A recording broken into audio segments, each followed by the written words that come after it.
o estudo de tecido muscular.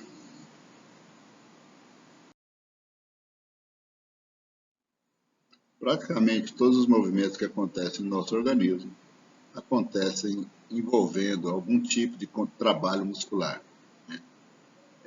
Esses músculos distribuídos em vários locais do nosso organismo acabam conseguindo fazer o movimento do corpo, das suas partes, de órgãos e etc.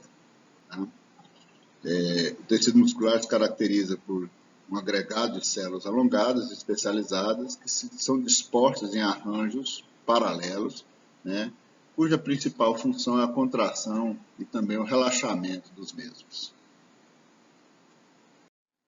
Os tecidos musculares, nos seus vários tipos, realizam diversos tipos de funções no nosso organismo. Dentre elas, podemos destacar o movimento do corpo, movendo então o nosso esqueleto por todo lugar, estabilização da posição do corpo, a regulação do volume dos órgãos. Além disso, geram calor, principalmente através dos tremores, e também realizam armazenamento e movimento de líquidos e alimentos pelos vários sistemas corporais. O tecido muscular apresenta diversas propriedades, dentre as quais algumas são muito específicas dele. Podemos destacar a excitabilidade elétrica, ou seja, essas células podem ser excitadas eletricamente. Essas células conseguem fazer a contratilidade e a extensibilidade, além da elasticidade desses tecidos. Os tecidos musculares existem três tipos diferentes: o músculo liso, o músculo estriado cardíaco e o estriado esquelético. Cada um desses tecidos tem características próprias e realizam funções as mais variadas com relação aos locais aonde eles se apresentam. Entre os vários tipos de músculo, o tecido muscular estriado esquelético se caracteriza por ser o músculo responsável pelos movimentos voluntários do corpo, normalmente associado ao esqueleto, por isso o nome músculo estriado esquelético. Esse músculo tem uma contração bastante forte, e as suas fibras são coordenadas por movimentos diretos de neurônios, uma terminação nervosa para cada fibra. As principais características da fibra muscular esquelética são: primeiro, a fibra é filamentar, em formato de filamento. Outra característica é que ela é multinucleada, vários núcleos na mesma célula. Ainda podemos destacar que esses núcleos são periféricos. Outra característica importante são as presenças das estrias transversais, que se caracterizam pela estrutura dos miofilamentos na forma de sarcômeros. E ainda é uma fibra que se caracteriza por ter contração voluntária e rápida, e contração de forma multiunitária, ou seja, cada fibra tem uma estimulação nervosa independente. Com relação à origem embrionária do músculo esquelético, essa fibra muscular ela se desenvolve durante o desenvolvimento embrionário a partir da fusão de várias células, podendo ser mais de uma centena de células essas denominadas mioblastos. Essas células são de origem mesodérmica e elas vão se fundindo, razão pelo qual esse músculo tem vários núcleos. Ela é uma fibra multinucleada. Além disso, ao fazer essa fusão, essa célula perde a sua capacidade de mitose. Dessa forma, as fibras musculares esqueléticas, a quantidade dessas fibras ela é determinada já antes do nascimento. E a maioria dessas células dura durante toda a vida. O crescimento do músculo esquelético se dá não pelo aumento da quantidade de fibras musculares, mas sim pelo aumento do diâmetro das fibras num processo chamado de hipertrofia. Então, quando essas células são estimuladas, elas aumentam a quantidade de miofilamentos dentro de cada uma de suas fibras, caracterizando assim um aumento do diâmetro da fibra. Com isso, a célula fica mais forte, mais resistente e aumenta em tamanho. O aumento do número de células não acontece em função dessas células não possuírem a capacidade de mitose, como foi descrito anteriormente. O músculo esquelético ele tem uma estrutura bastante complexa e definida, de modo a permitir um melhor controle do seu funcionamento, uma maior delimitação do movimento exercido por esse músculo. Cada músculo esquelético ele é revestido externamente por uma camada de tecido conjuntivo denso denominada epimísio. Então, o epimísio delimita o músculo externamente. Dentro desse epimísio, conseguimos visualizar vários grupos celulares denominados fascículos, e esses fascículos são delimitados por um conjuntivo espesso denominado perimísio. Então, o perimísio é a camada de tecido conjuntivo que delimita um conjunto de fibras musculares denominado fascículo. E, dentro do fascículo, nós encontramos o componente principal do músculo esquelético, que é a fibra muscular. Cada fibra muscular dessa tem uma terminação nervosa específica e está delimitada por uma camada fina, bem delgada de tecido conjuntivo chamada endomísio.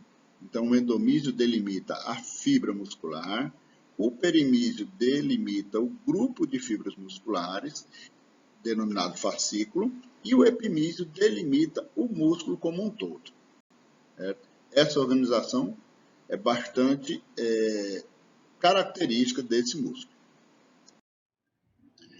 Nessa figura podemos visualizar, né, a estrutura que compõe o músculo esquelético, certo? No que diz respeito ao endomísio, perimísio e epimísio, inclusive a formação dos fascículos.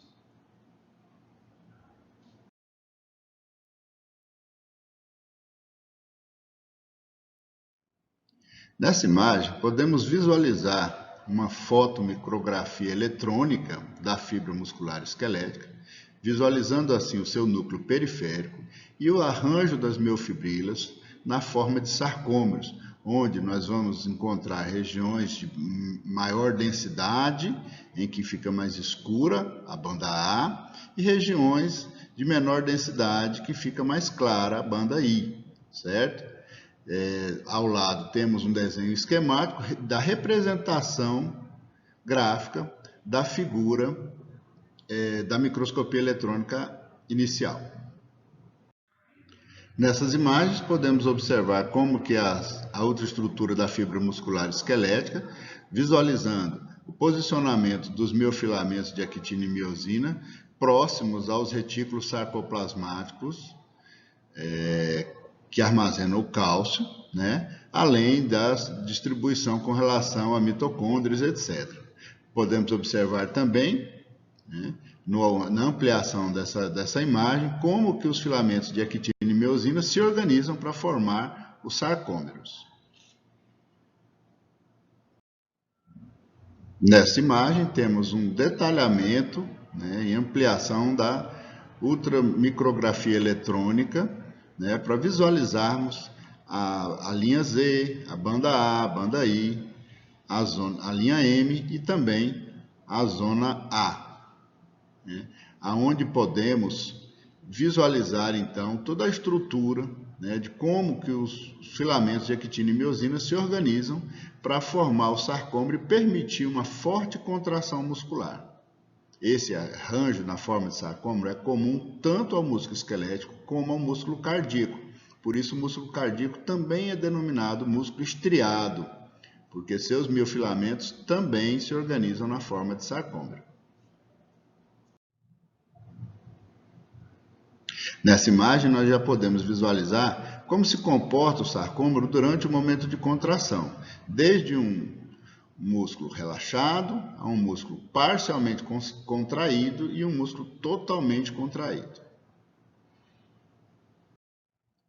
Nessa figura tenta-se dar mais um detalhamento da estrutura do sarcômero, né, representando por cima da ultramicrografia eletrônica, né, onde estariam os filamentos de actina e miosina para uma melhor visualização do que acontece nesse sarcômero. Nesta imagem, temos uma representação esquemática de todas as proteínas presentes e envolvidas na estruturação do sarcômero. Além das apenas filamentos de actina e miosina, temos também outras proteínas envolvidas. Dessas, podemos destacar principalmente a tropomiosina e a troponina. A tropomiosina, que se novela ao redor do filamento de actina, obstruindo, nesse filamento, o sítio para a ligação da miosina. Com isso, quando a troponina está nessa posição de obstrução, a miosina não consegue se ligar à actina e o músculo fica relaxado. No entanto, visualizamos no detalhe a troponina, que é a proteína que se liga ao cálcio, liberado no momento da estimulação nervosa à contração do músculo, e essa troponina, ligada ao cálcio, tira a tropomiosina do seu local original, fazendo com que o sítio de ligação na actina seja desobstruído, permitindo assim que a miosina se ligue à actina, fazendo a contração muscular acontecer. Os músculos estriados esqueléticos são formados por tipos diferentes de fibras musculares. Cada fibra se adequa a um determinado tipo de movimento, seja ele mais rápido, seja ele mais repetitivo, de acordo com a necessidade daquela movimentação exigida naquele momento. Dentre os tipos de fibra muscular, podemos destacar 3 tipos de fibra. Tipo 1, nome oxidativa lenta. Tem grande quantidade de mitocôndria, muita mioglobina, muito baixa atividade anaeróbica. Com isso, ela tem boa capacidade de produção de energia, no entanto, ela tem uma velocidade de contração mais lenta, porque ela tem pouca velocidade no que diz respeito a degradar o ATP. Então, ela é boa para produzir o ATP, mas gasta ele lentamente. Com isso, ela se presta a trabalhos de contrações repetitivas, como é o caso dos maratonistas, em que correm 42 km sem mostrar grandes cansaços. A do tipo 2A já é uma fibra intermediária, ou seja, ela tem uma capacidade oxidativa rápida e ela tem boa capacidade glicolítica, mas ela tem uma quantidade um pouco menor de mitocôndria. Com isso, ela consegue ter uma certa resistência, mas a sua velocidade de contração e a sua fadiga acontece por intervalos menores. Então, ela se presta a corridas entre 400, 800 até 1.500 metros. Estão largamente distribuídos em nosso corpo. E a do tipo 2B é a glicolítica rápida, que tem a menor quantidade de mitocôndria, pouca mioglobina, alta atividade anaeróbica e, por isso, pouca atividade aeróbica. Consequentemente, ela produz pouca energia e gasta essa energia com muita rapidez. Com isso, ela tem um trabalho de contração bastante rápido, alta tensão, mas a velocidade, o tempo de repetição é muito curto, certo? Então, ela se presta a trabalhos entre 100 e 200 metros, né? Certo? Pensando assim nos exemplos dos corredores. Então, se nós estivermos avaliando um maratonista, nós estaremos avaliando principalmente trabalhos de fibras do tipo 1. Um corredor de médias distâncias, um trabalho do tipo 2A. E um velocista, que corre curtas distâncias, o trabalho do tipo 2B. O músculo estriado esquelético, diferente de outros tipos de músculo, ele tem uma inervação bastante característica, de modo que ele forma o que nós chamamos de junção neuromuscular, que seria a junção da terminação do neurônio com a fibra muscular, e cada fibra muscular tem pelo menos uma junção neuromuscular dessa, garantindo assim a estimulação pontual de cada célula, permitindo que, quando estimulado, todas as fibras estimuladas contraiam-se ao mesmo tempo, garantindo uma melhor eficiência no seu movimento. No que diz respeito à lesão e reparo do músculo esquelético, esse músculo é o único que possui a capacidade de regeneração da fibra. As células satélites que persistem no músculo depois do seu desenvolvimento permitem o reparo da fibra quando a lesão não é muito extensa, ou seja, uma fibra lesionada ela é consertada, reparada pela presença e adição de novas células satélites que permanecem no meio do músculo, permitindo assim o conserto da fibra e não a substituição completa da fibra por uma nova. O músculo estriado esquelético ele tem características um pouco diferentes. Suas fibras, apesar de ser filamentares, são filamentares, mas são também ramificadas. Em vez de ter os núcleos periféricos, ele tem um núcleo central. E as fibras, por serem mais curtas, são unidas umas às outras pelos discos intercalares. No entanto, as estrias transversais provenientes do arranjo dos sarcômeros também aparecem nesse músculo, por isso ele também é chamado de músculo estriado cardíaco. Outra diferença é que sua contração, apesar de ser rápida, ela é involuntária, diferente do músculo esquelético que tem contração voluntária.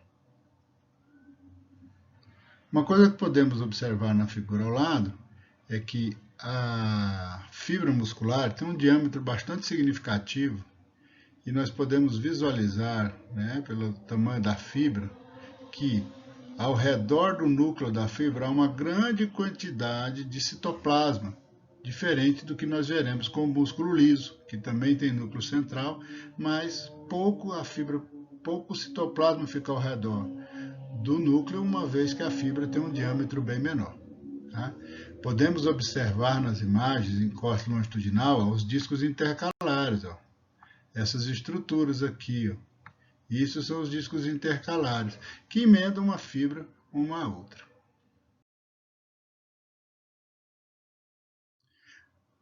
Por apresentarem seus miofilamentos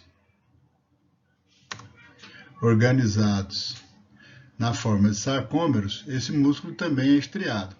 Por conseguinte, nós conseguimos visualizar as estrias transversais. No entanto, elas são menos evidentes do que nós visualizamos para o músculo estriado esquelético. Isso tem a ver com o diâmetro menor dessa fibra. A fibra muscular esquelética tem um diâmetro maior, consequentemente as estrias ficam mais evidentes. E o músculo cardíaco, por ter um diâmetro um pouco menor, as estrias já não são tão evidentes. São melhores visualizadas em colorações especiais que destacam essa estria.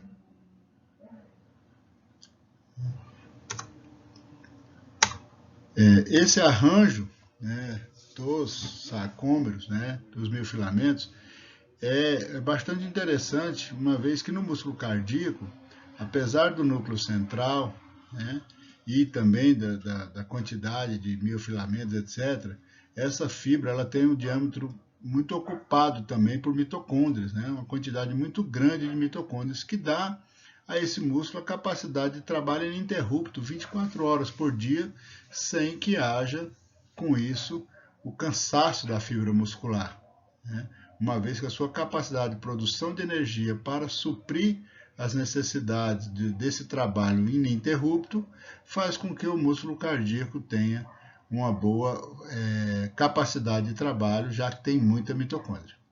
Por outro lado, o retículo sarcoplasmático, como pode ser visualizado no esquema, é menor do que o que nós visualizamos para o músculo estriado esquelético.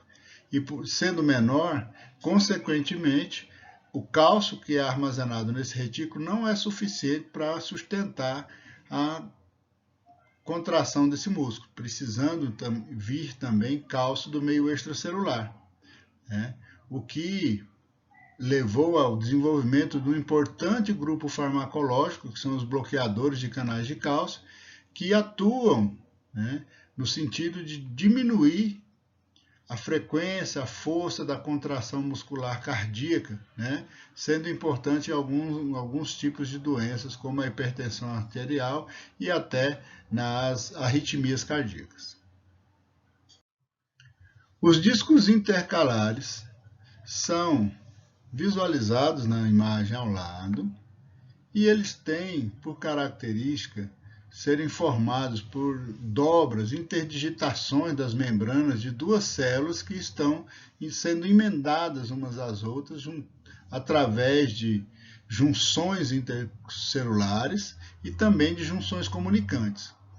Essas junções intercelulares, como os desmossomos, prendem, fixam a membrana de uma célula à célula vizinha, dando bastante adesão entre essas células. E as junções comunicantes permitem a esse músculo funcionar pelo processo de sinapse elétrica, onde a transferência do impulso nervoso se dá de célula a célula por passagem de íons através dessas junções comunicantes que se abrem enquanto a célula está no seu estado de excitação. Nessa imagem, vimos em microscopia eletrônica esses discos intercalares, mostrando que as células se emendam umas às outras, permitindo então essa maior adesão entre as fibras. E no detalhe aqui mostrado na imagem, nós vimos os desmossomos, onde a membrana de uma célula é aderida à da célula vizinha. Certo? E em alguns lugares estão demarcados na imagem também as junções comunicantes, onde o citoplasma de uma célula vai estar comunicando com a célula vizinha.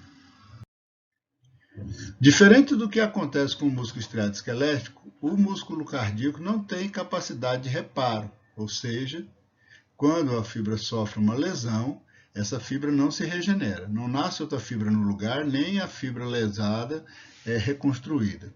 O que acontece é a substituição desse tecido por um tecido fibroso, e, consequentemente, a perda da função dessa região do coração. Por isso, um paciente que teve um infarto agudo do miocárdio, que provocou, então, a lesão de várias células musculares, ele vai ficar com seu coração sequelado, tendo complicações advindas dessa lesão, onde as células morreram e foram substituídas por tecido cicatricial. No entanto, estudos recentes têm mostrado que as células podem ser estimuladas a realizar mitoses e substituir as células lesionadas. Então, alguns estudos têm mostrado que o tratamento com células-tronco, devidamente estimulados, estão conseguindo fazer a renovação das células musculares cardíacas. O terceiro e último músculo é o músculo liso.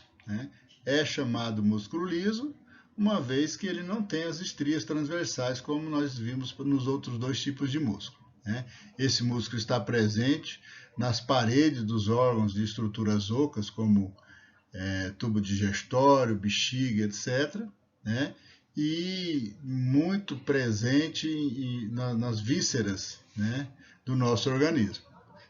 Em geral, ele tem uma contração mais lenta, mais fraca, e a sua contração é involuntária, certo? Sendo controlado ou pelo sistema nervoso autônomo simpático ou o sistema nervoso autônomo parasimpático. Diferente do que acontece para os músculos estriados, que têm as suas fibras filamentares, esse músculo tem a fibra fusiforme. Ela é mais grossa no meio, onde está a região do núcleo, e mais afinada nas pontas, como podemos visualizar na imagem abaixo, aonde a fibra, então, afina nas pontas, à medida que o centro da fibra fica um pouco mais volumoso. Então, essa é a característica do músculo. Outra coisa importante de visualizar é que o diâmetro dessa fibra é pequeno. E diferente do que nós vimos para o músculo estriado esquelético, pouco citoplasma sobra ao redor do núcleo da célula, caracterizando um diâmetro bem menor do que aquele, o núcleo ocupando quase todo o volume dessa célula na sua região mais central. Nessa imagem temos um desenho esquemático da fibra no seu formato relaxado e na sua forma contraída. Como podemos observar, à medida que a célula se contrai, o núcleo passa a uma forma espiralada, ele fica contorcido, certo?